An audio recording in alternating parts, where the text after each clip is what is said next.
fica no meio aqui. Isso aqui. Chefe, deveria vou lhe dar numa revista.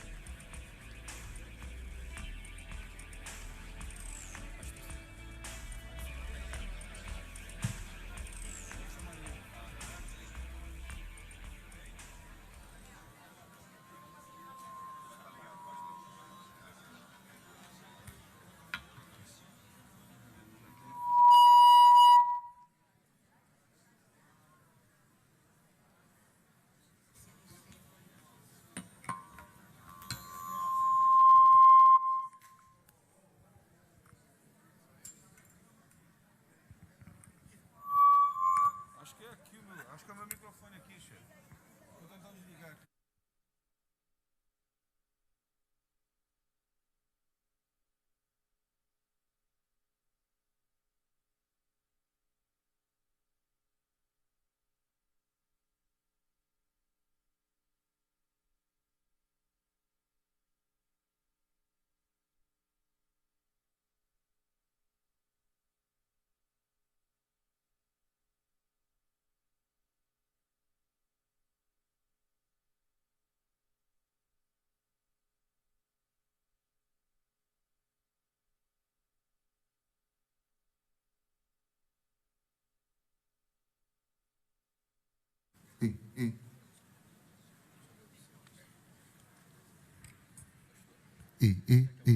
Esse que não tem aqui, não. Baixa aí. Esse aqui tá bom. Tá direitinho. Som.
A paz de Cristo para todos.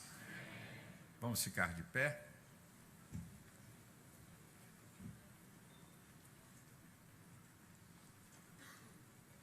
Vou convidar aqui o pastor Ronaldo. Vem cá, Ronaldo. Ronaldo é como tem irmãos de outras igrejas aqui, Ronaldo é o superintendente é pastor e é superintendente da escola dominical aqui da nossa igreja. Então ele vai orar e introduzir aí o trabalho. É uma alegria e um prazer receber todos vocês aqui na ADVEC. Pastor Eliseu Menezes, que está aqui, aqui uma figura decano, né? Fala decano, né? A pessoa que a gente tem muita consideração e estima, faz parte também da nossa história, e alegria receber irmãos aqui de outras igrejas. Também o Eliel, nosso amigo, conhecido aí pela sua brilhante participação na 97, na Melodia FM. Então, nós vamos orar e vamos iniciar aqui a nossa jornada. Pai amado, nós te adoramos, Senhor, nesta noite, por estarmos aqui, Senhor, na tua casa, Senhor. Louvamos, ó Deus, o teu nome, Senhor, pela tua graça, Senhor, pelo teu favor, pela tua bênção em nossas vidas. Senhor, ó Deus, que este painel teológico desta noite possa nos abençoar, Senhor, nos esclarecer, iluminar, ó Deus, o nosso entendimento sobre o que é ser um verdadeiro cristão, Senhor. Estamos vivendo momentos, ó Deus, de densas trevas, Senhor, momento, ó Deus, de inversão de valores, Senhor. Ó Deus, e pedimos, ó Deus, que a tua graça seja sobre a tua igreja, Senhor, para que possamos, ó Deus, ensinar as pessoas, ó Deus, a se conduzirem de maneira correta, Senhor, nos teus caminhos, Senhor, a viverem, ó Deus, uma vida cristã, Senhor, digna, Senhor, da tua palavra, Senhor. Nos abençoa, nos ajuda, abençoa, Deus, cada um dos palestrantes que irá falar aqui esta noite, Senhor, que a tua bênção possa estar sobre a vida deles. Abençoa, Deus, a condução do pastor Eliel nesse debate, Senhor, que a tua graça se revele de maneira fantástica, Senhor, para a nossa vida, e que nós possamos sair daqui, Senhor, cheios, Senhor, da tua palavra. Muito obrigado, Deus, por esta noite, Senhor, que aproveite nos reservar, Senhor, este momento tão importante. Te agradecemos, Deus, por tudo, no nome de Jesus, Senhor. Amém, Senhor. Vocês podem todos se assentar. Pastor Silas já falou, um prazer enorme ter todos vocês aqui. Nós estamos no nosso terceiro painel teológico. Vou pedir ao pessoal que está chegando, ainda tem algumas vagas aqui aqui nas cadeiras aqui, que estão aqui na nossa frente. Se o pessoal puder sinalizar, é claro que você não guardou lugar para alguém. Se você guardou lugar para alguém, não tem jeito. Mas se tiver, ninguém tem aqui no meu lado aqui, pode sentar, que vai ser muito bom, se nós pudermos ter o pessoal mais concentrado aqui. Bom, pastor, por favor, sente aqui um minutinho, já vou lhe apresentar já e passar a palavra. Eu quero fazer algumas considerações aqui. Primeiro, você recebeu dentro do kit de inscrição uma ficha, né, uma ficha para sorteio de material. É bom que eu vou pedir para que utilizem a mesma dinâmica que nós utilizamos aqui quando fazemos ou recolhemos as nossas ofertas. Passe essa ficha para a lateral e o pessoal que está conosco, nos ajudando na recepção, essas meninas que estão aqui de preto, algumas dessas meninas, vão recolher essas fichas e nos dar para o sorteio aqui no final. Faça aí direitinho o teu nome, tá bom? Para que você receba aí, né, concorra a um presente muito bacana da Central Gospel. Também dentro desse kit você recebeu algumas perguntas, né, alguns formularizinhos pequenos, uma tirazinha de papel com algumas perguntas. Essas perguntas aí, diferentemente, elas vão ser feitas durante o debate. Surgiu algum ponto, alguma coisa que você gostaria de perguntar, né? Algum questionamento importante, né? O pastor João da outra vez falou sobre a cor do olho do anticristo. Eu acho que essa pergunta não vale, né? Não vale para hoje. A temática é sobre ser um verdadeiro cristão. Então, que você possa fazer perguntas referentes aí ao debate, que vai valer a pena. E por último, eu gostaria de dizer que ao final, né, quer dizer, no intervalo que nós teremos aqui das perguntas aqui, por volta de 8h15, o pastor Silas vai estar autografando os livros, o livro que serve como o livro de apoio, obrigado, faltou a palavra, o livro de apoio da nossa lição desse trimestre. Está lá, ser um verdadeiro cristão. Então ele vai estar autografando. Então, quando dermos o intervalo, se você não adquirir o livro, adquira, e depois ele vai fazer aí esse autógrafo, essa sessão de autógrafos, né? Eu acho que o pastor Silas vai sair daqui tarde da noite hoje, tanto autografar livros aqui. Ok? Bom, depende de vocês, né? Vamos lá, gente? Vamos então só apresentar, o pastor já fez uma breve, eu vou apresentar aqui, lendo algumas credenciais aqui de cada um deles. O nosso pastor não precisa ser, né, para nós que estamos aqui, não precisa ser apresentado, mas temos membros de outras igrejas aqui. Temos membros hoje aqui de várias igrejas, membros né, deixa eu ler aqui, que é muita gente, membros, não vou nem falar do pessoal da DEVEC, mas Ministério de Deus Vivendo o Novo Tempo, está aqui o pessoal, se inscreveu, Presbiteriana do Novo Rio, Comunidade Evangélica Missão e Propósito. Se o pessoal estiver aqui, por favor, fique de pé, para nós saudarmos. Comunidade Evangélica Missão e Propósito, Comunidade na Zona Sul, Assembleia de Deus na Ilha, Igreja da Fé, Assembleia de Deus Rio Comprido, Assembleia de Deus Cristo para as Multidões e da Igreja Nova Vida. Os irmãos estão aí? Estão aí. O pessoal aqui da Nova Vida, legal, estão aí. Gente, Deus abençoe a todos vocês, um prazer estar aqui. Todo o pessoal da DEVEC que está aqui, por favor, né? Deus abençoe todos vocês. Vamos lá?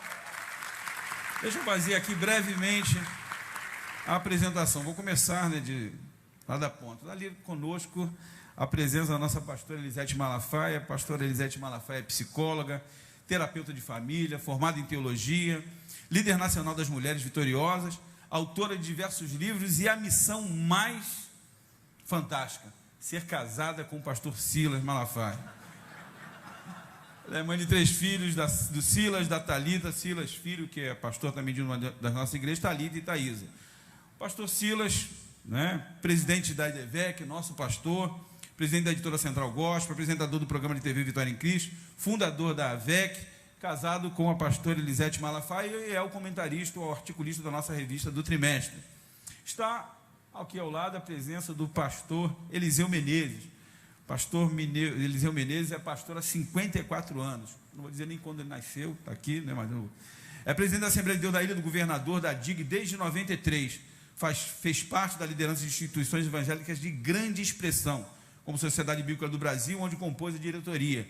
É casado com a irmã Cine Cohen. Isso, pastor? Ok. E aqui, atrás de mim, está, por favor, pastor, fique de pé, a voz que vocês ouviram e talvez não conhecessem, né? A gente escuta a voz, mas não conhece. Está aqui o pastor, o mediador do debate, o pastor Eliel do Carmo. O pastor Eliel do Carmo é carioca, pastor na Assembleia de Deus do Ministério Filadélfia, é mediador, é advogado, é casado há 20 anos com a Aline Nascimento do Carmo, com quem tem 2 filhas, a Eline e a Alana. E a partir de agora, eu gostaria que vocês recebessem os nossos painelistas e o nosso mediador com uma salva de palmas, em nome de Jesus. Eu vou passar o trabalho ao pastor Eliel do Carmo, que tenho certeza que vai conduzir brilhantemente o nosso evento dessa noite. Deus abençoe, pastor, fique à vontade. Boa noite a todos, graça e paz, que bom estar aqui. Louvo a Deus pela vida de cada um dos irmãos. Quero agradecer a Deus o privilégio que Ele me concede de poder estar aqui, muito honrado mesmo nesta noite, poder aceitar, poder estar aqui a convite da Central Gospel, que me honra muito estar aqui nesta noite, muito especial, sobretudo para mim. Tenho a certeza de que todos nós sairemos daqui muito abençoados nesta noite. Sairemos daqui com algo na nossa mente, aquilo que nós temos que fazer e, sobretudo, acerca da lição do 2º trimestre deste ano de 2018, ser um verdadeiro cristão numa época tão complexa. Nossa lição da pastora Elisete Malafaia, rever também meu querido pastor Eliseu Menezes, nosso querido pastor.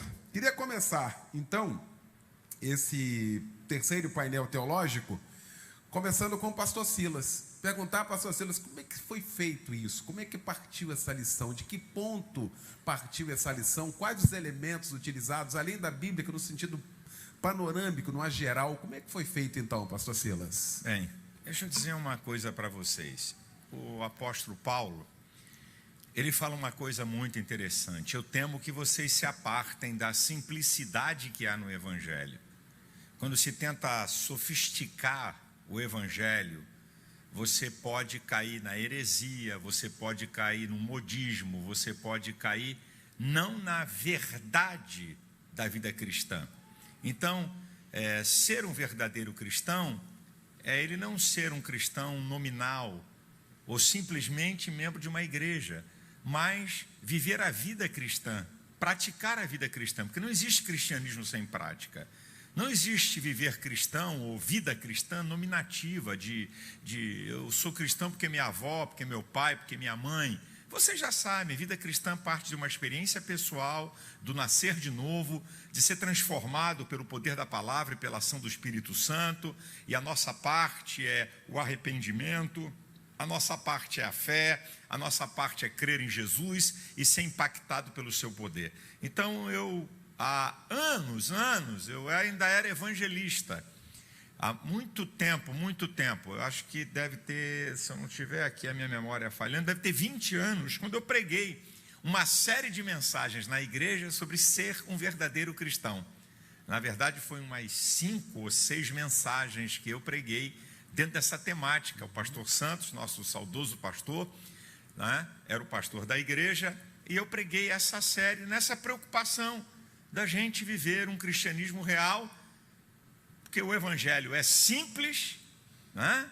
Ele é simples, ele é poderoso, ele é real, e o cristão precisa estar no contexto do que significa ele viver a autenticidade do evangelho. Então esse foi o nosso objetivo, ajudar o povo de Deus a entender a questão do cristianismo na ótica da praticidade da vida cristã.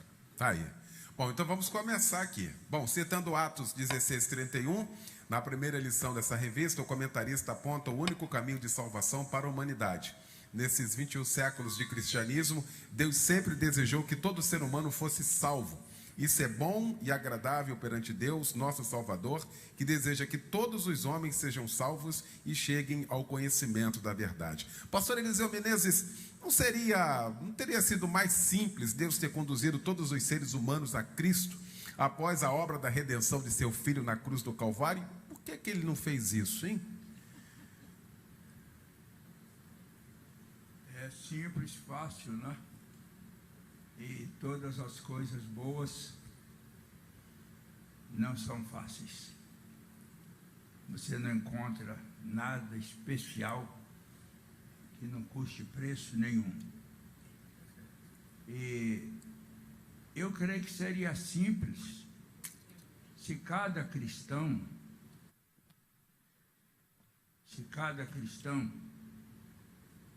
levasse a sério, acreditasse naquilo que está escrito. E se levasse a sério, seria muito simples. Agora, a razão, porque parece que a pergunta diz, por que Deus não encaminhou todos para... É que nós não somos um animal irracional, né? A vida nem teria graça, A beleza, a maravilha de um casal bem casado é a sábia escolha que o cônjuge e o outro cônjuge fez. Então, Deus não nos fez como um animal irracional. Nós somos semelhantes a Deus. Eu gosto muito daquela expressão, quando Deus fez, façamos o homem à nossa imagem, conforme a nossa semelhança. Isso é demais. Nós somos parecidos com Deus, com os anjos, fisicamente, e somos parecidos também na área psicológica. Isso não é privilégio demais? Então, Deus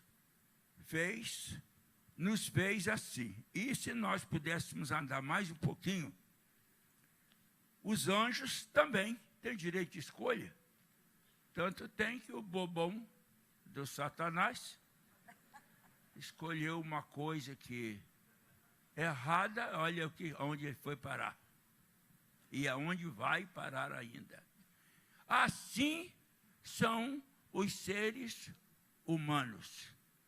Eu gosto quando Jesus disse, Maria escolheu a boa parte. E eu estou falando aqui, mas eu tenho uma preocupação muito grande, ultimamente, mais ainda, para termos ministros, pastores, evangelistas, diáconos, etc., verdadeiramente crentes, cristãos de verdade. E aí, seguindo essa direção, termos crentes, verdadeiramente crentes. A facilidade é muita agora para a pessoa tomar outros caminhos, mas nesse encontro maravilhoso, nós estamos tendo o privilégio, naturalmente cada um aqui vai levar para a sua classe de escola dominical, para a sua escola dominical, para as suas pregações, o que nós estamos aprendendo aqui hoje, que seja aquilo que Jesus falou, né? Não sejas incrédulo, mas crente. Maravilha. Pastora Elisete, sem contar o fator livre-arbítrio. É isso aí, isso é importante, né? Quando Deus criou o ser humano, Ele deu o direito dele fazer suas decisões através do livre-arbítrio, né? A consciência do ser humano. Ele não criou robô, tá? Ele criou o ser humano. Os animais não têm esse direito, agem por instinto, mas ao ser humano, Ele deu o poder da consciência e o livre-arbítrio para ele fazer as suas escolhas e tomar as suas decisões. Ele não criou ninguém para ser robô. Você tem o direito de fazer as suas escolhas. E isso é importante. Pastor Silas Malafaia. A Bíblia é incrível quando ela diz que cada um de nós dará conta de si mesmo a Deus. Só se dá conta quem é responsável por seus atos. Por que nós vamos dar conta? Porque nós somos responsáveis. O pastor Eliseu já colocou aqui. Deus não fez robô, não fez seres irracionais. Deus fez um homem dotado de vontade, de inteligência, de sentimento, né? O que nos difere dos animais, como diz Descartes, penso, logo existo, isso é, eu tenho domínio de existência, eu posso tomar as minhas decisões. Então, como Deus deu livre-arbítrio e o homem tem esse poder de decidir e de escolher, então Deus vai pedir conta dessa decisão. Por isso que o Evangelho, Deus não impôs a ninguém. O Evangelho é anunciado a todos, tanto é que a Bíblia diz em 1 Timóteo, capítulo 2, versículo 4, que o desejo de Deus é que todos os homens se salvem. Ele deseja isso. E por que Ele não salva todos os homens? Porque Ele respeita os princípios pelos quais Ele mesmo constituiu a humanidade e as regras do seu reino. Então, há um princípio de Deus. Eu faço um ser, como disse o pastor Eliseu, a minha imagem e semelhança, não é?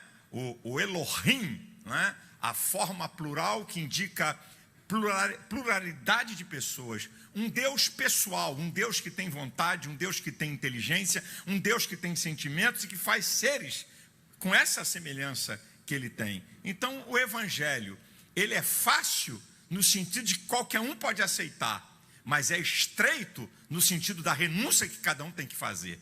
Então, ao mesmo tempo que a facilidade da salvação pelo preço que já foi pago, e ninguém precisa pagar mais nada, mas há um outro lado da história, é eu me submeter às condições pelas quais Deus estabeleceu para que eu possa seguir aquilo que Ele quer.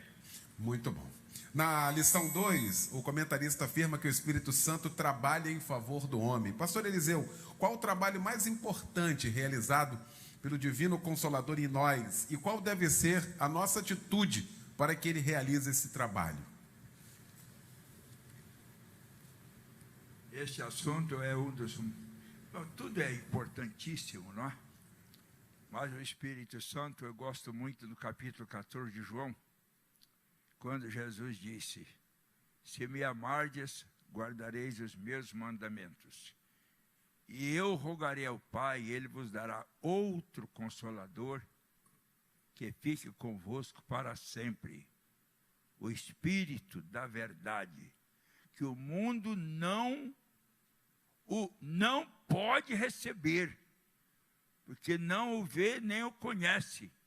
Mas vós o conheceis, porque habita convosco e estará em vós. Bendito Espírito Santo.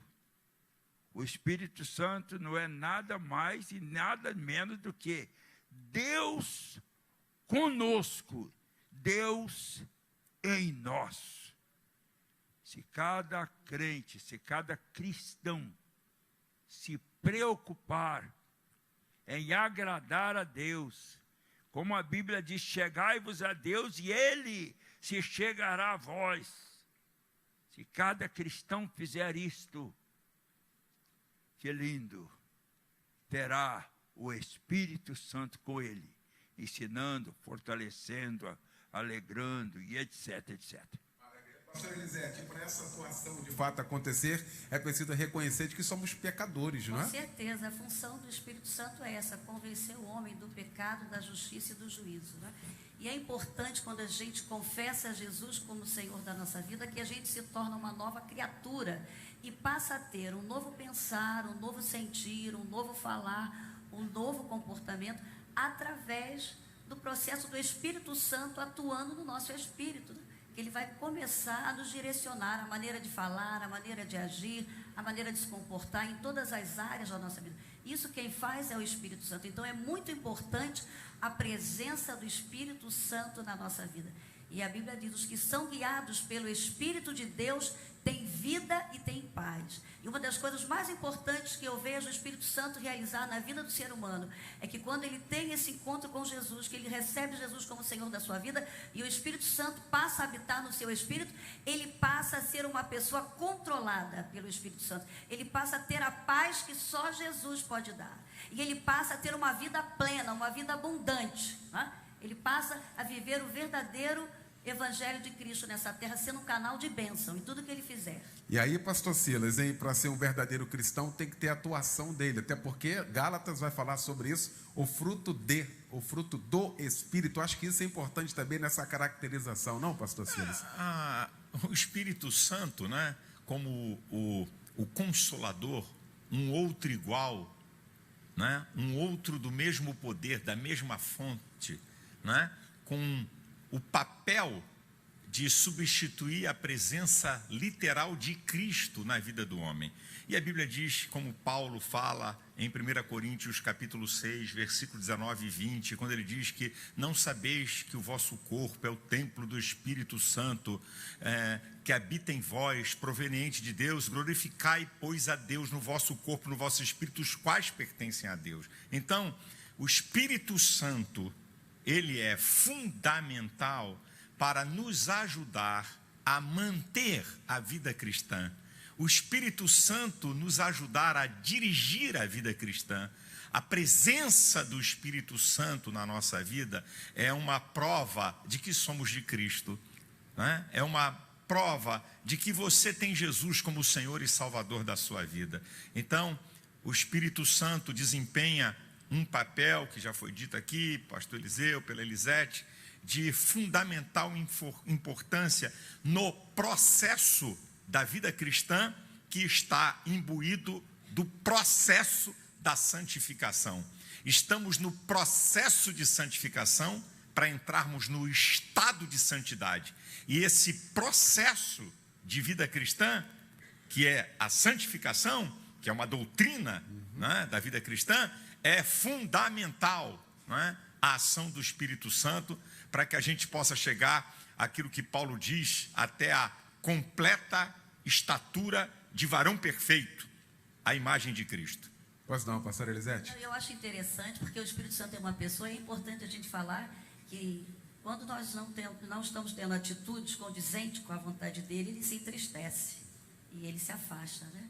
É interessante a gente falar sobre um pouquinho sobre isso, né? Verdade. É importante que ele quer atuar num corpo que esteja em comunhão com Deus, porque ele, como pessoa, ele também tem sentimentos. Então é muito importante a gente entender isso, da presença do Espírito Santo na nossa vida. Ele nos auxilia, nos orienta na nossa maneira de falar, de agir, de se comportar. E quando ele nos orienta e a gente não está seguindo essa orientação, ele se entristece. Então é muito importante a gente entender esse segredo do Espírito Santo na nossa vida. Muito bem. No tópico 1 da lição 3, o comentarista afirma: um dos pilares fundamentais que sustentam a vida do cristão é o comportamento. Esse deve ser condizente com a palavra de Deus. Pastor Eliseu Menezes, aquele que quer ser um verdadeiro cristão do século 21 deve manifestar quais sinais de conversão, hein, pastor Eliseu? Eu pego. Primeiramente, eu queria pedir Vossa Excelência para não começar sempre por mim, não. É pesado demais, né? Tem misericórdia. Você é o nosso decano, mestre. Depois dessa observação aqui, faça a pergunta também. Aquele que quer ser um verdadeiro cristão do século 21 deve manifestar quais sinais de conversão? Quais os frutos devem ser manifestados? sinais. Para ter fruto, é preciso ser cristão de verdade. Você sabe que a palavra cristão tem muitas interpretações, né? Essa palavra cristão está muito, mas você perguntou correto, verdadeiro cristão. Verdadeiro cristão tem que ser um pequeno Cristo aqui na terra. Quem me vê a mim, vê o Pai, Jesus falando. E quem vê você, vê Jesus. Há uma pergunta assim: quem quiser fazer o que eu fiz, quem quiser o que eu quis, faça o que eu fiz. A frase é esta: quem quiser o que eu quis, faça o que eu fiz. Jesus deixou exemplo, a Bíblia diz, ele deixou-nos o exemplo para que nós sigamos as suas pisadas. Então, quem quiser ser um verdadeiro cristão, copie a Cristo. Na América Central, me parece que foi um dos países da América Central, muitíssimos anos atrás, uma igreja americana mandou um missionário para uma determinada cidade. E esse missionário, ele era um péssimo pregador, tinha dificuldade para pregar, mas era um crente de verdade. Depois que ele passou muitos anos lá, ele foi substituído por outro missionário. A igreja mandou outro missionário para lá. E era um pregador tremendo, extraordinário. E a igreja, que só tinha pouquinhos membros com o trabalho do primeiro missionário, cresceu. E o pastor era eloquente. E um dia ele pregou uma mensagem e começou a mostrar o que era Cristo, como era. Aí, quando terminou a pregação, terminou o culto, um membro daquela igreja foi para ele, um novo crente, novo convertido, falou assim: esse homem de quem o senhor falou hoje, ele morou aqui, ele viveu aqui muitos anos.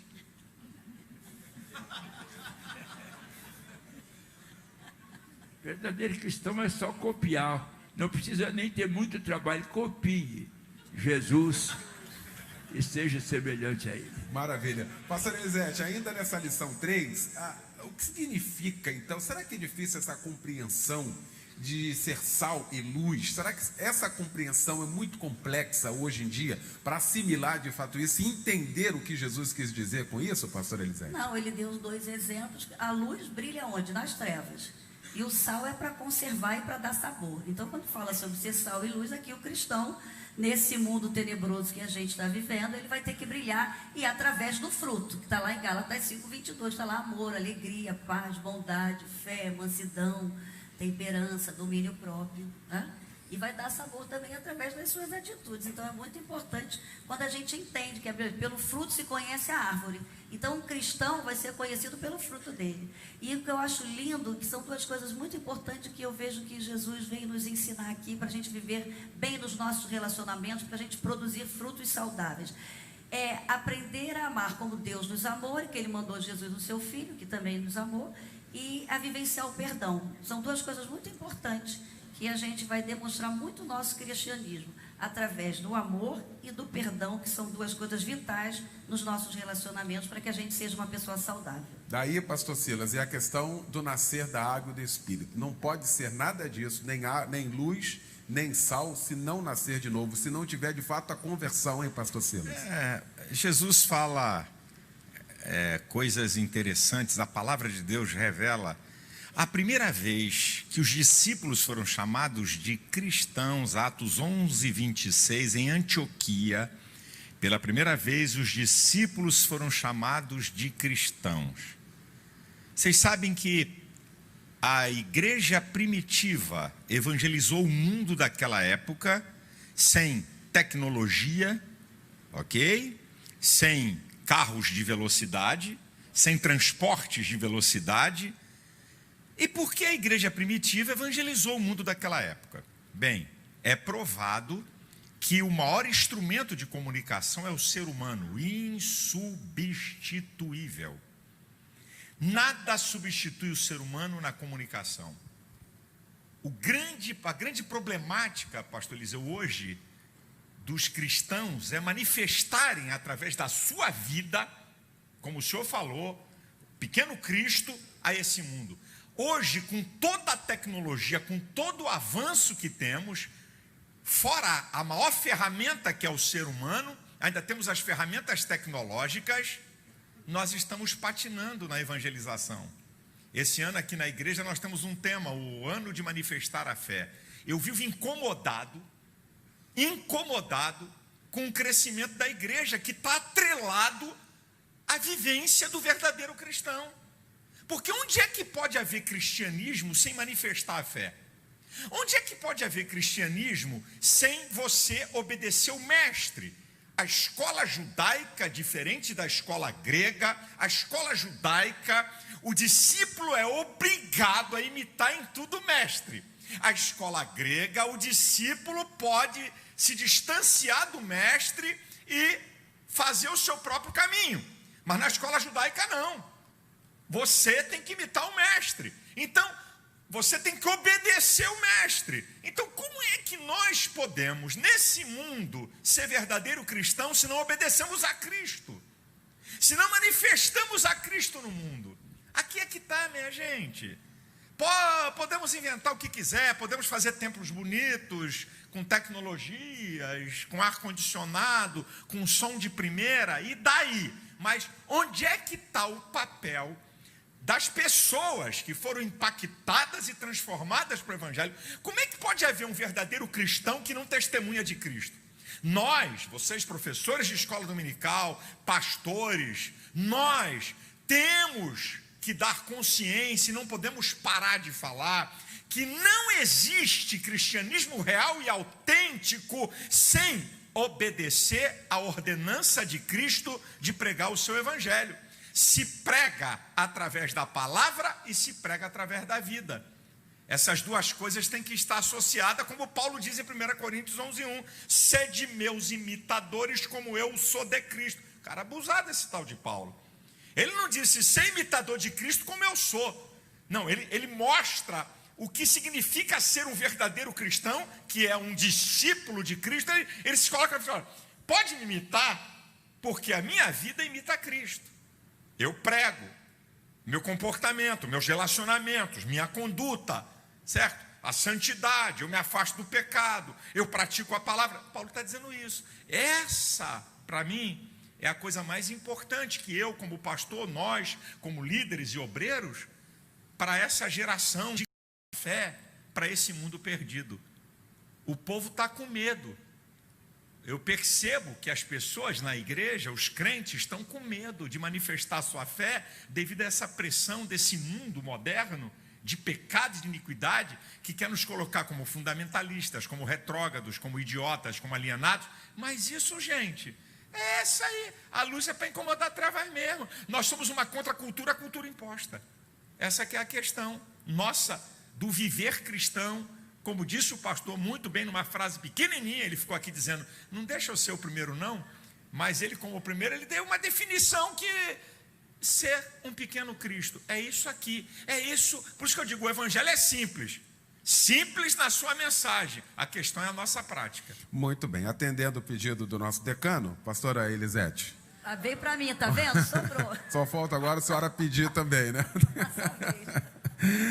Na lição 4, o comentarista traz talvez aqui algo fantástico nesse sentido, nesse segmento aqui. Todos nós estamos sujeitos a adversidades. E eu queria falar exatamente sobre essa questão. Traições, acidentes, enfermidades, morte de entes queridos, desempregos, todos esses sabores estão aí e nós vivenciamos isso todos os dias. Diante dessa realidade, qual a atitude adequada para o cristão enfrentar a adversidade? Eu acho que aqui está o ponto fulcral, não, pastora? Eu acho lindo que Jesus falou, para que em mim tenhais paz, no mundo tereis aflições, mas tem de bom ânimo, porque eu venci o mundo. Então o segredo está aí, todos nós vamos passar por adversidade, Porque a Bíblia diz também, tendes por motivo de grande alegria o passardes por tribulações. Por quê? A tribulação vai dar maturidade emocional e espiritual para a gente. E vai aumentar a nossa fé. Então, faz parte da vida de todo ser humano passar por adversidades, a gente tem que estar preparado para isso. Tá? E quando a gente tem Jesus, a gente tem certeza que Ele está na direção da nossa vida e nós vamos vencer. Né? Vai ser para crescimento espiritual, para crescimento emocional, para a gente testemunhar, para edificar a nossa fé, para sermos canal de bênção para outras pessoas. Então, eu vejo que a adversidade faz parte da vida de todo ser humano. O importante é você ter a paz de Cristo, para que você tenha domínio próprio, né? Para você não se desesperar, para você não deixar a sua fé vacilar, né? Para você não murmurar, não reclamar diante da adversidade, mas entender, como a Bíblia diz, que todas as coisas cooperam para o bem daqueles que amam a Deus e são chamados pelo seu decreto. Pastor Eliseu Menezes, essa questão da diversidade, aliás, muita gente hoje aí pegando uma linha de que não é para ter, crente não tem, mas Jesus já falou que no mundo teríamos aflições, e muitas seriam as aflições dos justos, hein, pastor Eliseu? Logo no início da sua palavra, o senhor falou como o cristão se comportar em adversidades e etc. Eu gostaria de começar com um testemunho. Pastor Luiz, de Venda das Pedras, há uns 40, 50 anos atrás, eu fui visitar a igreja dele. E ele saiu comigo, ele falou, pastor, o senhor vai ver uma coisa que o senhor vai ficar impressionado. Uma irmã, naquele estado de saúde, ela não reclama, ela é a pessoa mais feliz dessa igreja. Aí nós fomos. Quando ele falou lá de longe, irmã fulana, ela disse, pastor Luiz, quando nós entramos na sala, estava uma mulher 100% paralítica. A única coisa que se movia no corpo dela eram os olhos, só os olhos, não mexia com mais nada. Filhas, moças, marido jovem ainda. E ela, uma felicidade, não dava para nem se tocar na enfermidade dela, tal era a felicidade. Aquele hino que diz, quem tem Jesus tem tudo, e quem não tem nada, é uma verdadeira expressão. Agora os irmãos de lá do auditório não vão por acaso, não vão me condenar, me crucificar não, tá bom? Eu não sou Cristo para vocês me crucificarem, não. A pessoa, depois que passa de 88, a pessoa não se lembra tão bem como os mais novos. Você podia me fazer a fineza de repetir a pergunta? Repito. Exatamente como deve ser a postura do cristão diante das adversidades da vida. Como deve se comportar? Eu acho que não é fácil e não é difícil. Começa com uma palavra, uma frase lá. Em tudo dai graças, porque esta é a vontade de Deus em Cristo Jesus para convosco. É fácil agradecer porque está em cima de uma cama, enfermo. É fácil agradecer quando está sentindo dor. É fácil agradecer quando a situação está negativa. Dizer que é fácil não é, mas o que torna isso possível é a graça. É a graça. Minha graça te basta. Graças a Deus que nos dá a vitória por nosso Senhor Jesus Cristo. Na verdade, o crente nunca deveria deixar de dar graças, porque às vezes ele está sendo levado a uma situação adversa, porque uma coisa muito pior está ali na frente. A felicidade dele está passando por aquilo para evitar que ele tivesse uma situação muito pior. E eu espero que não fui muito farto na explicação, não, mas o nosso Foi profundo. encerrante vai ser uma bênção. Maravilha. Deixa eu aproveitar então aqui a participação do encerrante. Porque na lição 5, o pastor Silas trata também de um outro tema, conflitos na vida cristã. E, aliás, a todo instante, a todo momento, temos um conflito. A cada momento, pastor Silas, chega um vento de doutrina, a cada momento vem um pensamento, a cada momento vem uma ideologia e os conflitos vão aparecendo. E como a gente deve, então, se posicionar diante disso, pastor Silas? Primeiro que os conflitos existem porque nós temos uma natureza pecaminosa, nós temos limitações na nossa estrutura psíquica. Então, você não tem todas as respostas, nós não temos todas as respostas. Eu não tenho todas as respostas. E isso gera um conflito dentro de nós quando situações acontecem e que nós não estamos entendendo o porquê delas. Os conflitos acontecem quando a gente também se coloca numa posição contrária ao modus vivendo da sociedade. Vai ser conflitante a questão do seu estilo de vida, do estilo de vida da sociedade, né? Quando Paulo diz que nós não devemos nos conformar com este mundo, mas transformar pela renovação do nosso entendimento, da nossa mentalidade, quando você não se conforma, você questiona. Quando você não se conforma, você quer mudar. Isso gera-se conflitos, não é? Isso vão gerar conflitos. Geram-se conflitos porque nós não temos a capacidade de discernir todas as coisas, de entender essa mecânica de Deus. O pastor estava falando aqui. A gente sabe o porquê da tribulação, a matéria mais difícil da escola da vida. Chama-se tribulação. É a única que nos faz crescer, mas quem gosta dela? Ninguém, nem eu, mas ela é fundamental. Então a tribulação e a adversidade também é um conflito que nós passamos. E esse conflito não é de agora, porque houve um conflito com o homem de Deus no Salmo 73, que ele vê o ímpio progredir e ele, justo, na linguagem do carioca, se ferrar. E ele vai dizer: em vão tenho lavado as minhas mãos na inocência e purificado o meu coração, porque todo dia eu tenho sido castigado, a cada manhã eu sou afligido. Ele fica perturbado, é um conflito. Eu sou crente, eu sou justo e o pau está comendo em cima do meu lombo. O ímpio que debocha de Deus está vendo uma boa. Gera um conflito nele. Ele fica, diz que eu me tornei como um animal, eu fiquei embrutecido. Aí ele diz assim: até que eu entrei no santuário de Deus, até que ele entrou na presença de Deus. Aí ele diz assim: eu pude compreender que tu colocastes em lugares escorregadios, que de um momento para outro ele desaparece. Aí ele vai dizer uma coisa linda.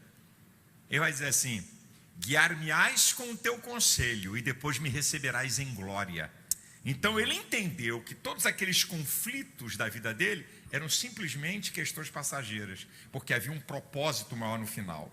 Por maior que sejam os conflitos da nossa vida, de não entendermos, de não termos respostas, ou conflitos gerados pelos confrontos da praticidade da nossa fé, nós sabemos o final dessa história.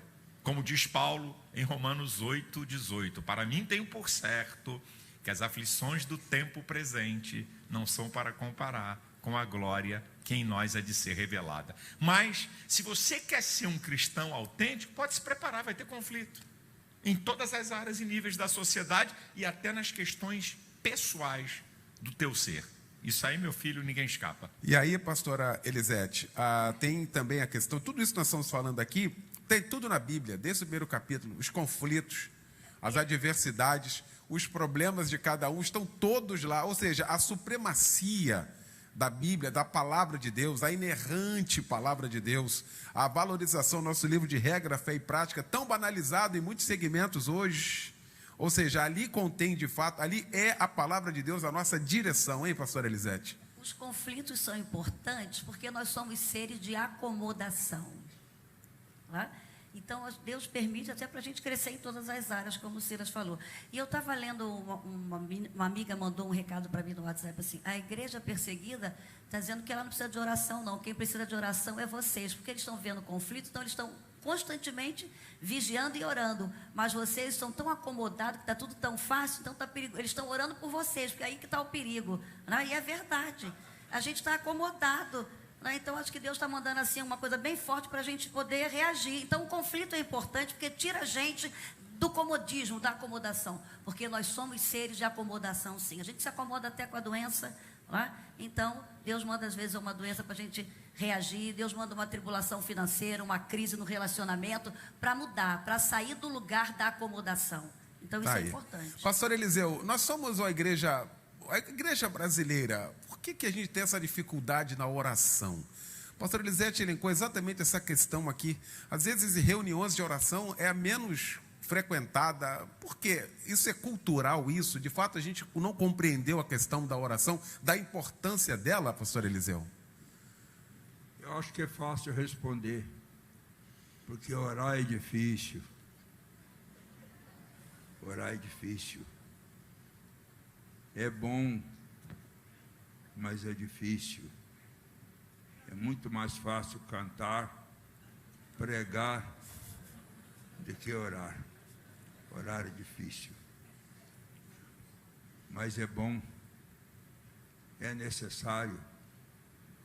Sem ela, como diria o pastor Silas, sem ela nós estamos ferrados.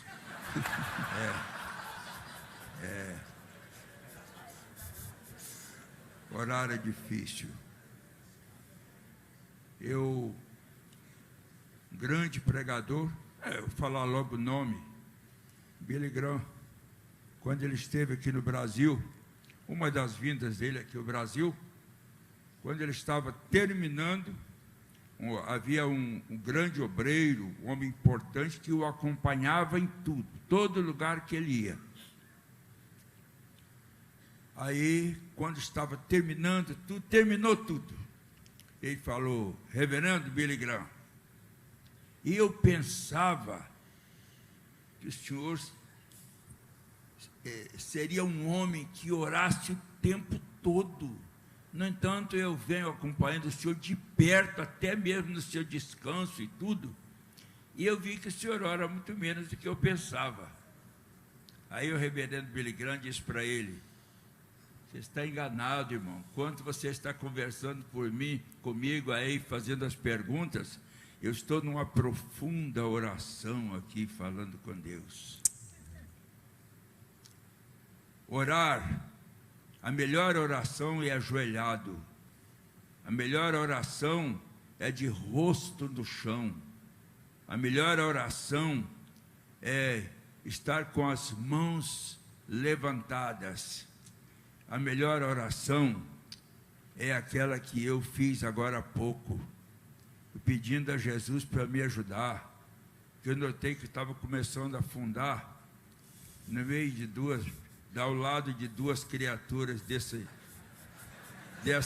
altitude, né? E ele atendeu, né, pastor? Dessa plenitude, e um velho aqui do lado deles. Aí eu comecei a pedir: Jesus, me ajuda. E agora eu vou pedir a você lá, ora por esse velho aqui, porque a Bíblia diz que os velhos serão renovados, né?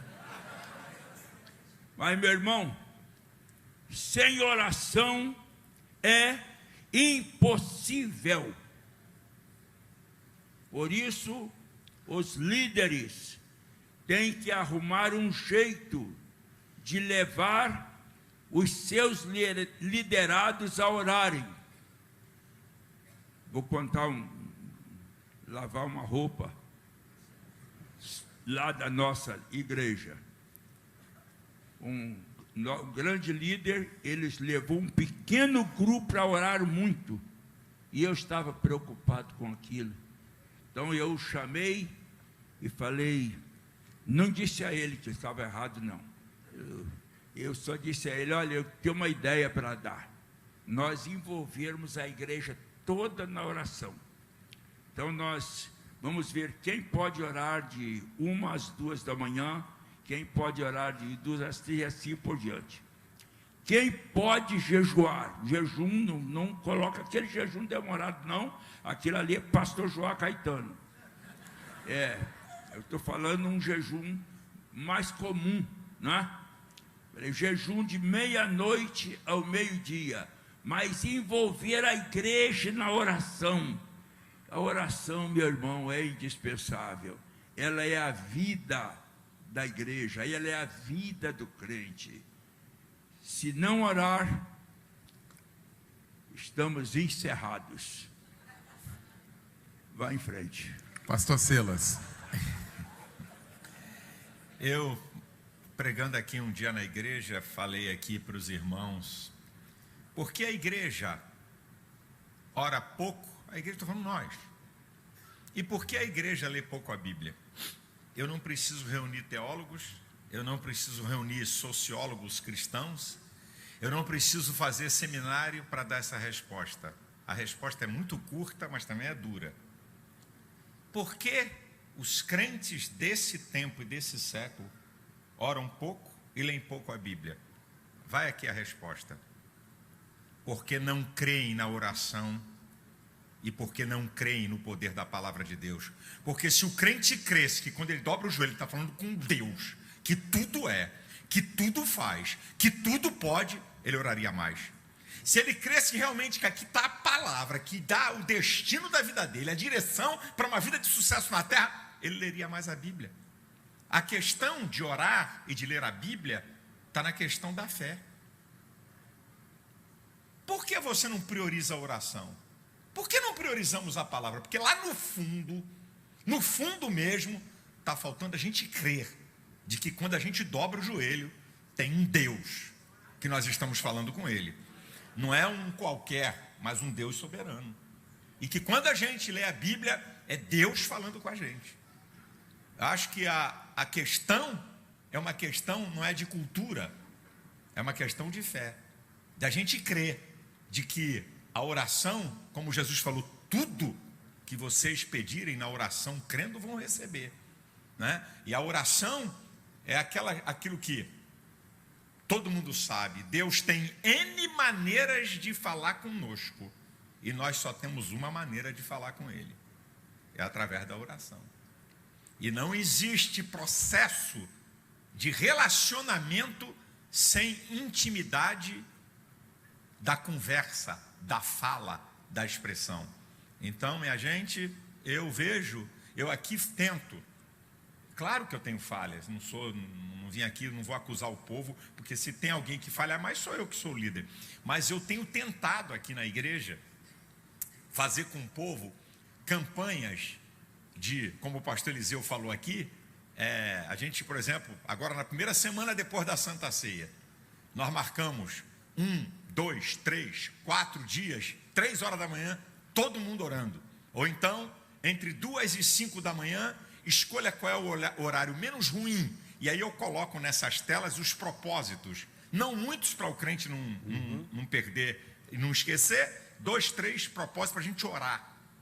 Vamos orar pelo Brasil, você e sua família, ou algum outro projeto da igreja.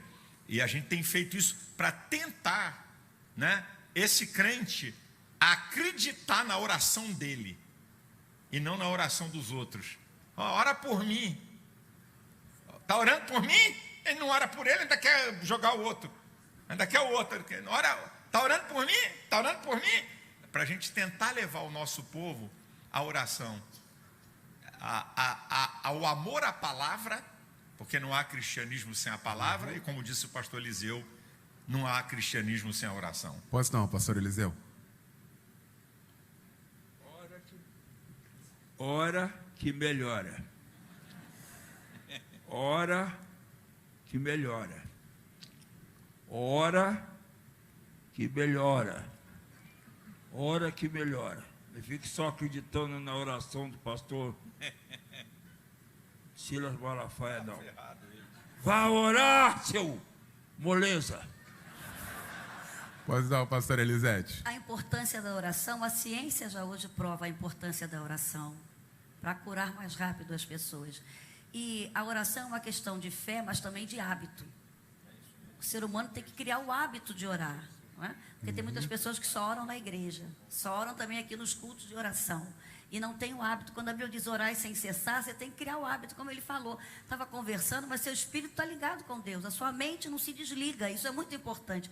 E hoje a ciência prova que quem faz meditação, orando salmos, textos da Bíblia, a meditação é muito importante. Martinho Lutero usava muito a meditação. Então, isso é saudável para o ser humano. Ele traz o equilíbrio para as emoções dele, para a alma dele. Então, a oração é vital e também é o único meio de nós falarmos com Deus. E é através da oração, quando você verbaliza as suas dores, o seu sofrimento, você está se curando, porque você está usando a fala. E a fala é muito importante, a fala traz cura. E quando você está orando os seus problemas, você está organizando o seu pensamento. E isso é muito lindo, isso é através da oração. Então, como a oração é importante. E quem é o nosso maior terapeuta? Quem é o nosso maior psicólogo? Quem é o nosso melhor médico? Quem é o nosso melhor psiquiatra? Jesus. Então, fala com ele, que ele está todo o tempo pronto para te ouvir. Muito bem, nós estamos terminando essa primeira parte. Muito bom, né? Estarmos juntos até aqui. Nós vamos fazer o intervalo e voltamos em 15 minutos. A gente volta então com a segunda parte, fazendo então as perguntas do auditório. Pastor Ronaldo. Queria aproveitar e pedir, você já fez a sua inscrição, já se inscreveu aí as informações para o sorteio? Passe para o lado aqui. Vou pedir o pessoal que está ajudando na recepção, o pessoal para recolher essas perguntas. E quanto as perguntas, não, perdão, a coisa do sorteio e as perguntas, está aqui o pastor Eliseu. Eu vou pedir para que, cadê Vaninho, Gilson Paulo, pastor Gilson Paulo, Vaninho, Luiz Alberto, fiquem de pé aqui, só identifica o pessoal, quem tiver perguntas, para passar para essas pessoas aqui, esses irmãos, e nós vamos, depois do intervalo, né, selecionar algumas perguntas. É claro que nem todas serão respondidas no intervalo. Os irmãos podem ficar de pé 15 minutos, podem ir lá olhar a editora, as coisas que tem, ir no banheiro. Tem banheiro aqui na nossa lateral aqui, os irmãos podem ir até lá, beber uma água, comprar aí o livro, ok? O livro vai ser autografado depois, no intervalo, depois, né, das perguntas, ok? O nosso livro de apoio da lição bíblica está à disposição dos irmãos, podem comprar.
Vida cristã é você estar de acordo com os princípios de Cristo, com aquilo que ele estabeleceu para um discípulo.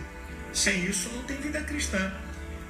Nós encontramos o apóstolo João dizendo: aquele que diz estar nele deve andar como ele andou.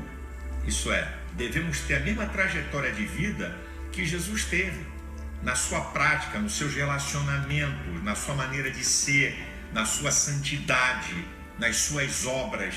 Um verdadeiro cristão não é apenas porque você foi batizado numa igreja, não é? Ou pertence a uma igreja evangélica. É muito mais do que isso, é um cumpridor da palavra de Deus.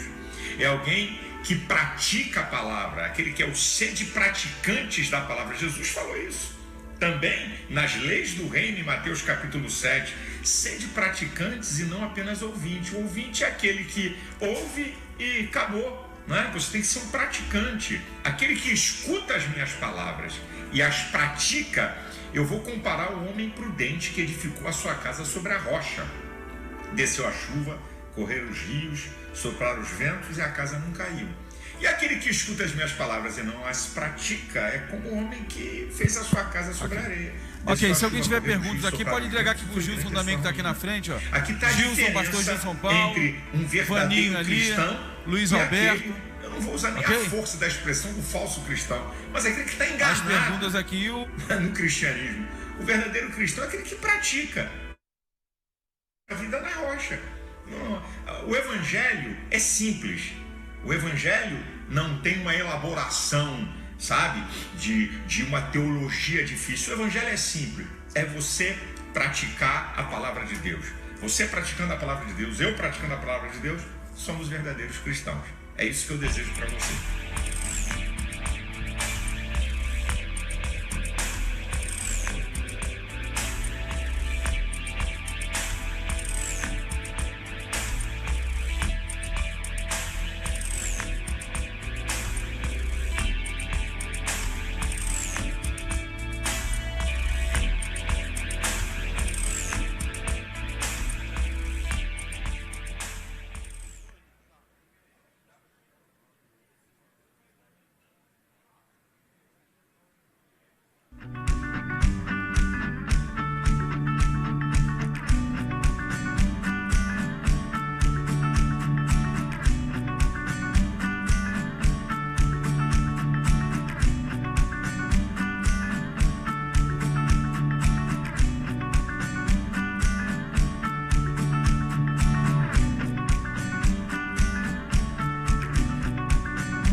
nossa auditoria para poder me ajudar aqui, né? Vamos lá. O primeiro kit. Ó, espero que esteja aí, com certeza. Aqui na igreja não vai falar aquele negócio de morreu, né? Na hora do sorteio morreu, não. Pelo amor de Deus. Vamos lá, gente. Primeiro.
Para ele fazer as perguntas e dirigir a quem o Espírito Santo lhe direcionar, ok?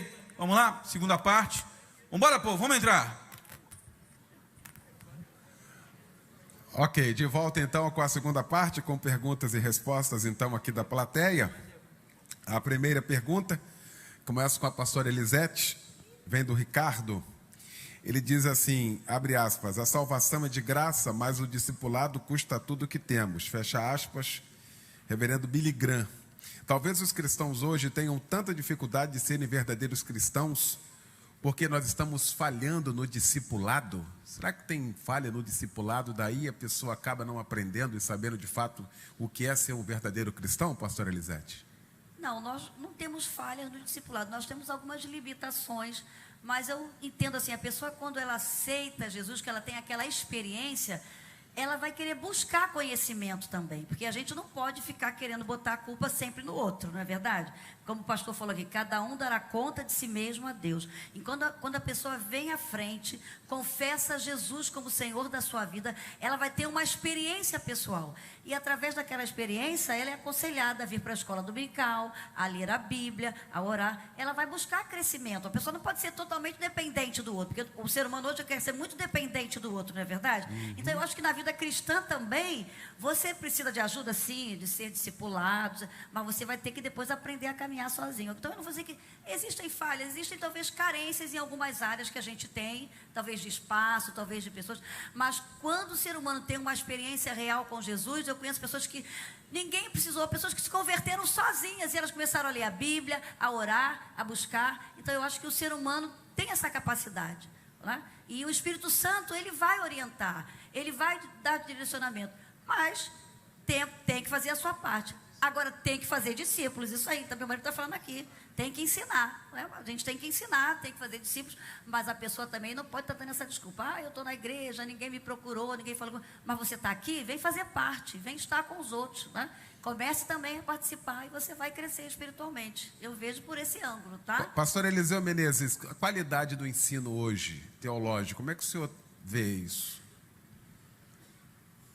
Hoje nós temos um grupo de ensinadores, pastores, igrejas, que esse grupo está preocupado com o número, com a renda financeira, etc, etc, e não ensina a palavra de Deus. Mas a Bíblia diz: ide, fazei discípulo.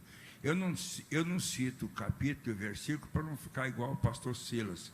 Por isso eu digo, a Bíblia diz. Quando eu falar assim, não é porque eu não sei, não.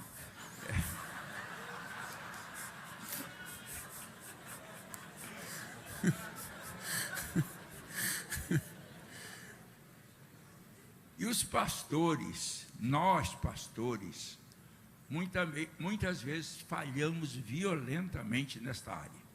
Aí eu vou agora vender o meu peixe, né? A nossa igreja se preocupou muito com esta área e nós temos o departamento, o Ministério de Integração Discipulado para os novos convertidos. E uma falha terrível que nós cometíamos durante tantos anos era quando um crente se desviou e volta, ele não ser discipulado outra vez. Então, eu mesmo, muitas vezes achei, quando um crente está desviado e volta para a igreja, eu já tenho um crente que sabe orar, sabe jejuar, sabe contribuir com dízimo, etc. E eu só fui descobrir isso depois que eu estava totalmente errado. Porque crente, quando volta igual o filho pródigo. Volta pior do que saiu. E aí nós criamos, com a inspiração de uma pastora nossa, pastora Ivone Cardoso, nós criamos a 100ª ovelha. Então, ele vai direto já para a sala de volta, como é que é o nome que foi? Isso, meu irmão, sua memória está ótima. A 100ª ovelha. Então, ele tem vários horários e vários dias por semana para ser discipulado. Nós preparamos uma revista especial para isto, e ele fica 2 meses sendo preparado. Quando ele está preparado, então é levado lá, e às vezes a gente recebe 15 pessoas recuperadas, e damos um presente àquela pessoa, etc. Então, ser crente é uma coisa e ser discípulo é outra. Primeiro, o discípulo é um crente mais autêntico, mais real. E o discípulo é aquele que vai espalhar, que vai fazer a igreja crescer, que ele aprende a evangelizar também. Então, eu acho que discipulado, ser discípulo é um nível mais alto para um crente. Primeiro ser crente, depois não só crente, mas discípulo. Aí, pastor Silas, a grande comissão, na verdade, né? As últimas palavras antes de ascender, Mateus 28. 20, né? E aí, pastor Silas, como é que está? E aí? Pastor Eliseu está corretíssimo aqui no que ele está falando aqui. O camarada, quando sai, volta pior. Isso é verdade. E muitas vezes nós não prestamos atenção a um cuidado com essas pessoas. Ele está fazendo aqui uma abordagem muito interessante. Por exemplo, eu tenho aqui na igreja um departamento de iniciação de novos convertidos. Mas eles aqui ainda não, nós aqui ainda não tivemos uma atenção exclusiva para isso. Ele está dando aqui uma boa ideia, porque ninguém sabe tudo e ninguém faz tudo. Ele está dizendo aqui eu sou um camarada que eu sou muito antenado. Meu saudoso sogro dizia uma coisa: a questão não é o que estão falando, é quem está falando. Então, quando eu vejo uma pessoa que tem alguma coisa para me dar, para contribuir comigo, eu fico muito antenado. O meu ministério, eu tenho até alguns amigos que dizem assim, o Malafaia, quando senta para ouvir, ele escuta, verifica em que área eu posso mudar e melhorar. Eu sou um aprendiz. Então, o pastor Eliseu aqui está trazendo, olha qual a importância de estar aqui num painel teológico. Verdade. Ele está trazendo aqui uma perspectiva que eu aqui nessa igreja, que eu dou uma dura danada com o negócio de pessoas que se convertem, de discipular, mas nós aqui não estamos trabalhando nessa dinâmica que ele apresentou, e que é uma coisa muito importante, e que o santo irmão do Dink, que está aí, o pastor que toma conta, pode afinar sua viola, viu, querido? Tá certo? O que ele falou aqui, nós vamos criar uma coisa separada do que ele está. Nós estamos tratando o cara que volta com os outros que estão aceitando a Cristo, no mesmo balde. Então, olha a importância de você aprender. É uma coisa que ele está falando aqui, que eu não colocava em prática aqui na igreja. O pessoal da igreja sabe disso. Os obreiros estão aqui, tem pastores de várias filiais aqui. Nós não temos colocado uma separação, e eu conheço, porque eu já fui lá ver o trabalho de iniciação dos novos convertidos, de colocar os novos convertidos, não é? De instruir, é muito, muito bom, muito eficaz na ADIG. Ele pode falar, ele tem autoridade para falar. E essa é uma verdade. Isso aqui é uma verdade. O fazer discípulo, não é? Jesus fala, a gente fala muito da pregação, né, pastor Eliseu? Vamos pregar. E de ensinar, mudou. E o maior inimigo é a ignorância. O meu povo foi destruído porque lhe faltou conhecimento. O conhecimento liberta. E Satanás trabalha na ignorância. O trunfo de Satanás é trabalhar na ignorância do povo. Esse é o jogo do diabo.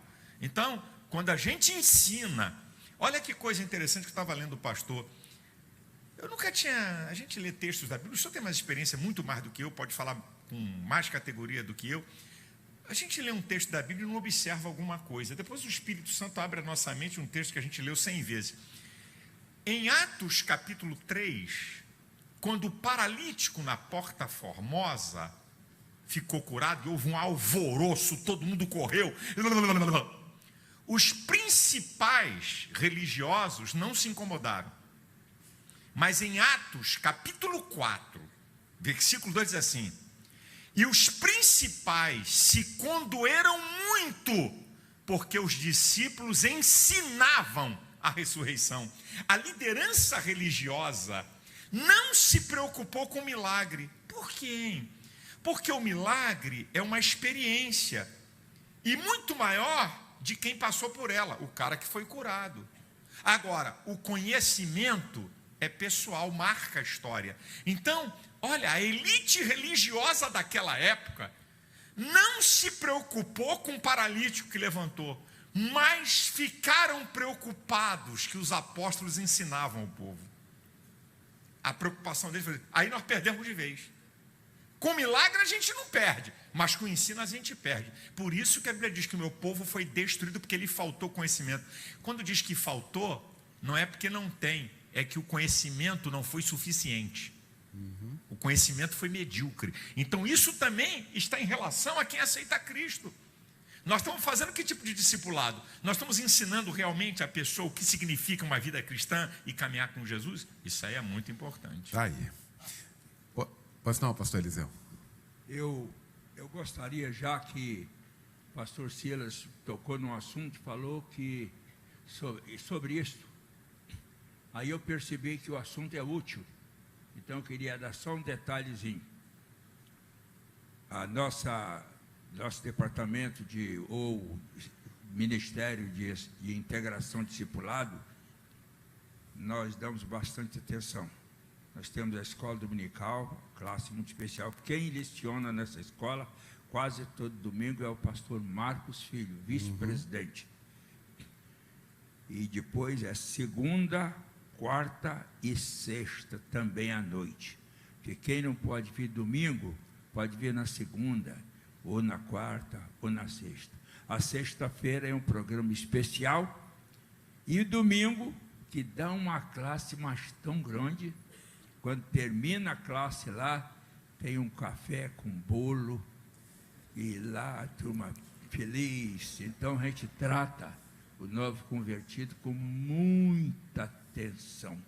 E isso é bom demais. Obrigado pela oportunidade. Muito bem. Pastor Silas, o Gesiel pergunta aqui: a fé sem obras é morta. Ele gostaria de uma definição do que é de fato considerado como obras, com base bíblica. É tudo aquilo que eu produzo para a glória de Deus e para beneficiar o meu próximo. Tudo aquilo que eu produzo de bom para a glória de Deus e beneficiar o meu próximo. Essa aqui é a minha obra, é o meu serviço, o meu trabalho, o meu fruto. Você sabe que o dom é de Deus para o homem, o fruto é do homem para Deus. E fruto, não estou falando de fruto do Espírito. Fruto, tudo aquilo que eu produzo a partir do momento que eu fui convertido, que abençoa outras vidas, que produz produção no reino de Deus. Então a minha obra é todo o meu trabalho que beneficia pessoas, que beneficia meus semelhantes e que Deus está sendo exaltado em todos os aspectos da vida. Seja na questão da generosidade, seja na questão de ajuda ao necessitado, seja na questão da visita ao enfermo, seja na questão de visitar o presidiário. Isso aqui são as minhas obras. É a minha prática real do meu cristianismo. Por isso que diz que a fé sem obras é morta, é porque a obra é a manifestação prática do meu cristianismo. E não existe, já foi dito aqui, não é? Não existe cristianismo que não seja em relação ao outro. Só existe verdadeiro cristianismo em relação ao outro, não só em relação a mim mesmo. Aquilo que Jesus fez na minha vida é para atingir outros. Então aqui estão as minhas obras, e a gente estava conversando ali dentro, falando sobre as obras, né, de ouro, prata, pedras preciosas, madeira, feno e lenha, que vai ser queimada. Aquilo que faz para aparecer, aquilo que faz para mostrar, aquilo que faz que não tem valor nenhum, certo? Que não contribui em nada para o evangelho, tudo vai ser queimado, não vale nada. Faz por causa do nome dele, faz porque quer mostrar que sabe fazer, isso aí vai tudo para o pau, como a gente diz. Vai tudo embora, só permanece aquilo que tem valor, que tem consistência em consonância com a praticidade de vida que vai abençoar pessoas. Muito bem. Pastor Silas secou bem essa questão aqui. Pastor Elisete, a Joquebede pergunta aqui, ó, sobre oração. Existe um local específico? Se tem falado muito em ir ao monte, essa oração é mais eficaz do que a do quarto? Não, de jeito nenhum. Não tem local específico. Você a todo tempo, orar sem cessar, a oração é uma comunicação de você direta com Deus. Agora, existe um local específico para você orar em comunhão com os irmãos? Eu vejo a igreja. É muito importante a gente estar aqui em unidade, em oração, em concordância, né? E eu vejo assim, se tiver um lugar específico, se a pessoa quiser, eu acho a igreja mais importante do que o monte, se for pensar assim. Né?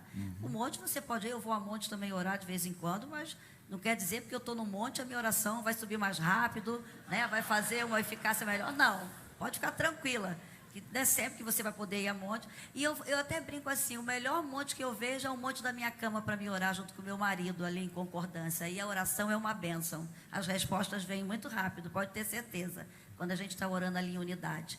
Eu vejo gente que sobe para tanto monte para pedir tanta coisa, mas está no seu relacionamento com o marido mal, ruim. Então não adianta subir monte para qualquer lugar se você não estiver bem em família. Então não adianta ir a monte se você não estiver bem emocionalmente, fisicamente, espiritualmente com o seu esposo. Que o primeiro monte que a gente tem que estar orando é o monte da nossa cama, ali do nosso lar, do nosso quarto. Muito bom. Pastor Eliseu Menezes. O Jailton pergunta aqui: o legalismo religioso atrapalha o ser verdadeiro cristão? Esse legalismo? E como, né? O que vem a ser mais ou menos a expressão conservadorismo, né? Conservadorismo atrapalha num certo ponto, porque muitos se escapam desta expressão e aí sai para o vale tudo, não é? E aí, então, mas o legalismo em si atrapalha. E nós, assembleianos, sabemos a nossa origem, né? Pastor Silas é novo, mas ele pegou pouquinho, muito pouquinho, mas eu não. Eu peguei quando era pesado mesmo. Eu era seminarista aqui na Tijuca, da Igreja Batista, e era uma espécie de co-pastor lá em Caxias, de uma igreja, quando conheci a obra pentecostal, conheci mesmo, e aí viemos 8 pessoas de uma vez. E eu não sei se pega bem essa palavra e se encaixa bem no legalismo. Se não encaixar bem, vocês desmancham tudo e ali eu era noivo, minha noiva, desculpe, mas era bonita demais. Ela era uma crente primeiro, uma obreira chamada para a obra de Deus, batista, e quando eu a conheci, eu falei, por que você não corta o cabelo? Ela falou, por causa da Bíblia, batista. Aí, falei, por que você não se pinta? Por causa da Bíblia. E assim foi várias perguntas. Falei, ué, que moça diferente. Mas quando viemos para a Assembleia de Deus, meus irmãos, ela teve que, o cabelo dela era bonito demais, no meio das costas. Aí ela teve que partir aqui, fazer uma trança, botar uma ponta aqui e a outra aqui. Porque aquilo ali era muita vaidade. Teve que botar um vestido de manga comprida até aqui. E pobre, para fazer manga comprida, ficar feio para que chega, né? Teve que andar de sapato fechado, salto baixo. Porque se tivesse o salto alto, estava cascavelando. Então não podia para não rebolar, cascavelar. E eu tive que colocar um chapéu na cabeça. Como eu era pobre, era aquele chapéu que você já sabe. Então, aquilo ali eu creio que faz parte do legalismo. E aí muitos se firmam aqui, o elemento só é crente se ele fizer assim, assim, assim. Não é assim, não é. Não é? Não é isto que aperfeiçoa o crente. Mas ainda que a nossa fé nos leve a termos uma disciplina maior na nossa vida, então o legalismo em si dá prejuízo. Dá prejuízo. Eu acho que por enquanto da minha parte é só. Aí, pastor Silas, é questão de equilíbrio nesse sentido, porque saímos para os extremos, né? Saímos desse legalismo que o pastor Eliseu elenca aqui e vamos para um modernismo meio sem direção, no sentido de uma liberdade, por causa dos tempos, hein, pastor Silas? Eu acho o seguinte, irmão, o evangelho, a beleza do evangelho é o equilíbrio, certo? O evangelho é ter uma vida diferente. Eu sempre digo aqui na igreja, você não precisa estar vestida de maneira indecente para dizer que é moderna. Você não precisa. Ninguém precisa estar de maneira imoral na sua vestimenta para dizer que é uma pessoa moderna. Mas a verdade é que o legalismo é uma substituição da palavra pela doutrina dos homens. Porque o legalismo é uma das coisas mais insuportáveis. O que Jesus combateu? O que Jesus combateu? Foram os fariseus, os legalistas. Foi o maior combate de Jesus. Jesus não suportava aquela classe religiosa que quer dar uma ajuda para Deus. O legalismo é uma tentativa de ajudar Deus. Olha, Deus não... processo de santificação de Deus está muito atrasado. Vamos ajudar Deus, vamos impor um monte de coisa para a gente ajudar Deus no processo. Como que se vida cristã fosse simplesmente o não pode. Rapaz, eu estava observando que a questão da santidade não é simplesmente você deixar de fazer alguma coisa que a Bíblia condena, mas é o que você faz em oposição. Olha só, quando você lê Gálatas capítulo 5, do versículo 19 ao 21, vem as obras da carne. Ok? Mas no versículo 22 e 23, vem o fruto do Espírito. Então, o fruto do Espírito é uma oposição à obra da carne. Então, o ser santo não é um simples deixar de fazer, mas o que você faz em oposição àquilo, ao pecado, ao erro. Certo? Então, na minha opinião pequena, o legalismo atrapalhou um bocado a grandeza da Igreja Evangélica Assembleia de Deus. A gente podia estar muito mais na frente, porque por causa disso, você fez com que o caminho do céu é mais estreito do que o próprio Jesus falou. Você põe mesmo um estreito, mas do estreito, e colocando normas que não tem na Bíblia, para a questão da salvação. E outra, é você que diz para o outro o que ele pode ou não pode. E o negócio da vida cristã, quando Paulo diz lá, olha, todas as coisas me são lícitas, mas nem todas as coisas me convêm. Todas as coisas me são lícitas, mas eu não me deixarei dominar por nenhuma delas. Quer dizer, olha o que Paulo está dizendo. Nós somos diferentes. Nós viemos de questões espirituais diferentes, de deficiências diferentes. E Deus não exige as coisas iguais. Existe um padrão da Bíblia, que é pecado, isso aqui é pecado, é absoluto, inegociável. Isso aqui, pecado na Bíblia é inegociável, é no Brasil, na China, na Alemanha, é pecado. Agora, há outras questões que estão no campo da cultura, que estão no campo de que isso aqui, eu vou dar um exemplo bem chulo, pastor, bem assim, medíocre. Você quer ver uma coisa? Por exemplo, o cara antes de ser crente, ele era um louco apaixonado por futebol, de pertencer à torcida organizada e ditar tudo que é jogo, gastar dinheiro com viagem para ver o time de futebol, um alucinado. Esse era o Deus dele. Ele se converte, vem para Jesus, tem a vida transformada, é impactado e mudado. Então, essa área para ele tem que tomar muito cuidado. Sobre estar assistindo aquele time, estar vendo futebol. Para mim, não.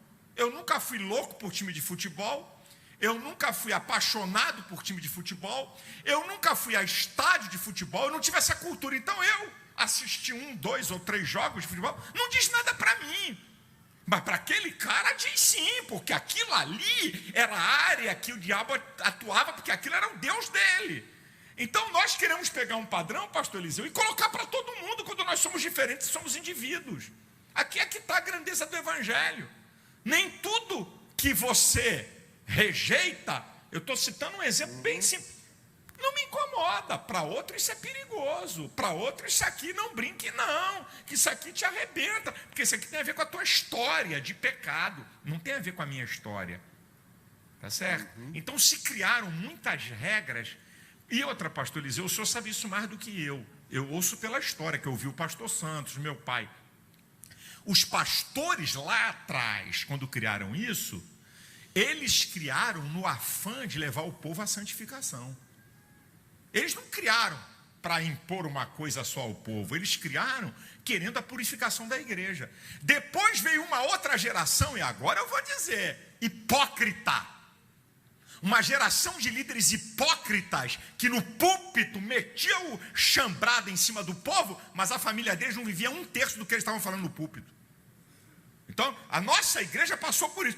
Aqueles caras que viviam aquilo que falavam mesmo, eles acreditavam naquilo e queriam levar o povo à santificação, mesmo exagerando. Depois veio uma outra geração que não, nada disso, eles não acreditavam naquilo, mas não tiveram coragem de fazer um enfrentamento e mostrar ao povo o que é verdadeiramente santificação, o que é legalismo. E foram hipócritas, porque tinham práticas que eles condenavam no púlpito e que eles, a família deles, praticavam.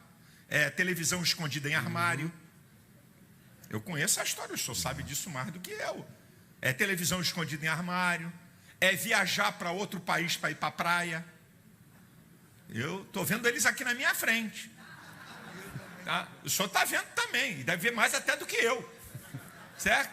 Entendeu? Eu estou vendo eles aqui, líderes top. O senhor sabe, não é? A gente estava até comentando ali algumas coisinhas ali dentro de alguns nomes. Gente top, top, e que continuou nisso, mas vivendo uma vida hipócrita, que eles também não acreditavam. Certo? Eu acho que o legalismo prejudica quando você tenta ajudar Deus na santificação. E Deus não precisa de ajuda. Ele tem o padrão certo para a minha vida e para a sua vida. E é evidente que, como diz lá Provérbios, apesar de estar no Antigo Testamento, mas é um texto que mostra que a vereda do justo é como a luz da aurora, que vai brilhando mais e mais até ser dia perfeito. É o processo de purificação. Santificação, quanto mais longe do pecado, mais perto de Deus. Quanto mais eu pratico a palavra e menos eu pratico o sistema que o mundo quer impor. Esse é um processo que nós estamos. E que aqui não vamos atingir o estágio de perfeição, a não ser quando a igreja for arrebatada. Pastor Elisete, ainda Dá nessa licença, esteira, só um ainda nessa instantinho, esteira aqui. Eu queria falar sobre isso do legalismo. Né? Eu atendo muitas pessoas, né, que ficaram traumatizadas por causa do legalismo. É que eles pensavam que a santificação era de fora para dentro. Né? Achando que mostrando por fora, até fazendo essas coisas, roupa comprida, cabelo grande, né? Estereótipo, e se santificar por dentro, quando não é. A gente sabe que a santificação é de dentro para fora, com a mudança da mente. Né? A gente tem que entender. Não adianta você estar todo num padrão por fora, mas a sua mente está contaminada. Então, a mudança da santificação é de dentro para fora. E quando a gente vê o fruto do Espírito, é tudo que é de dentro para externar fora. Então, é isso que eu entendo. E o legalismo, como você falou, tiveram muitos pastores, meu pai falava, que ensinavam certas doutrinas, não são doutrinas, costumes, pensando que isso iria santificar o povo. Não é? Não, o seu externo não vai ser santificado, é pelo interno que vai produzir uma santificação externa. Então, é muito importante a gente entender isso. Não sei se a senhora já respondeu aqui a pergunta do Fernando, nessa sua fala. Você seja autêntico, crie a sua moda. Porque aí fora, a moda está sendo dita aí por muitos homossexuais, muitas pessoas depravadas, não é?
Brasil, nós te abençoamos em nome de Jesus.